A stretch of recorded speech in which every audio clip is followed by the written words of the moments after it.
I'm Jemma. Welcome to the Create Studio channel where we create things out of recycled materials and have a lot of fun doing so. This week we're making a project featuring chopsticks. Those chopsticks you get with your takeout meals delivered to your home. So save those wooden chopsticks because we've got a great project for you, making hangable art. I'll even show you how to make the art. So what we'll need first is a set of chopsticks. I already have a couple here that they don't even have to match. If you have a mismatched set, like these guys here, they are made out of bamboo, which is a very strong tree plant turning into a tree that's used in a lot of the world. So chopsticks. Then we need a piece of paper, and I'm using a piece of paper, just an 8.5 by 11 piece of paper that you fold in half, and you want to fold it. And I love my little secret of fold, just straighten that out, and then you can tear it apart, and it'll tear a straight line if you really do it carefully. I'm maybe not so careful, but we got a torn piece of paper. I had another one here ready to go. And I'm going to use a clipboard because I tend to hold up the work I'm working on to share with you. Then we need some markers. So to do, I call it doodle art. And this was a kind of art that I would do in the classroom as a child when I had spare time. And I just thought it was so fun. So it may have a technical name, but today we're calling it doodle art. So I'm just taking a black marker to start so that I have a bold color that creates kind of the foundation. And we just kind of doodle and scribble, might be more like scribbling. And we want to do it so that we have lines that cross over each other. And that's where the doodling comes in. So you can look at my piece and see how I didn't cover every single line. I only colored some of them, but we are going to color in just a few to get started. I'll leave you to do all your own decorating. So for the sake of time, I won't do too much, but I'm just doing lines inside of my shapes. But you can do polka dots or doodles or any other kind of thing you want to do. It's your art. So you decide, and you pick your favorite colors. You could do it monochromatic and just do it black markers on top of the white paper and do different lines and squiggles and doodles like that. Or you can do colors like I'm doing. I could do circles. You could do circles and lines and dots.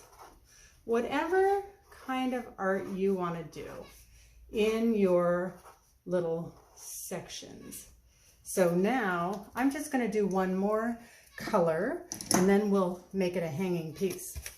So how about orange, because that's nice and colorful. And I have a little section here between. So I'm going to color this in.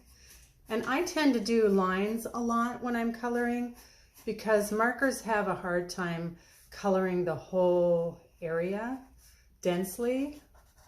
So I figure if I start with some lines, it helps color it all in. And then I'm just going to color down the side.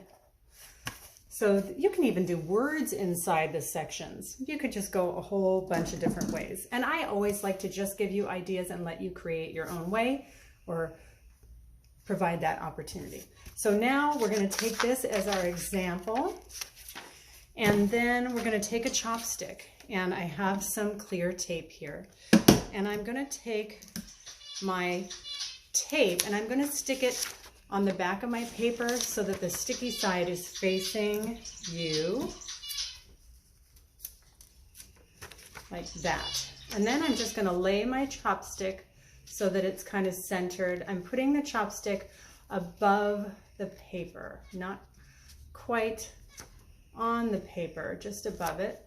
And then I'm just going to press the tape down the front so it's partially stuck on the paper. And then you repeat that on the bottom piece of chopstick and paper combo. So we're going to stick that here. I did my chopsticks in the opposite directions of each other because oftentimes chopsticks are uneven. They're wider at the top or wider at the bottom sometimes, and narrower at the top, or vice versa. So now we have our art display, and then you can use some yarn.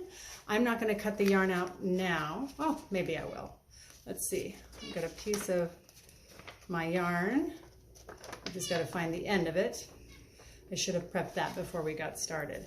So, oh, I don't have scissors here. So we'll just tie it on. So I tied a little knot on the end. I just folded my yarn over, made a loop, and then tucked the middle, kind of like when we're tying a shoe, through the middle. And then that gave me a little loop that I could stick my yarn through. And then we'll repeat that on the other side. I've got a big spool of yarn hanging from here. But that's how you make your hanger for your art. And then you have your hanging art to display on the refrigerator, on a door, on a window, on a doorknob, you name it. I hope you like this project inspiration and you take it your own way and put your own personal creative mark on it. And we'll see you again next time for a new project and a new spotlight. Okay, take care. Bye-bye.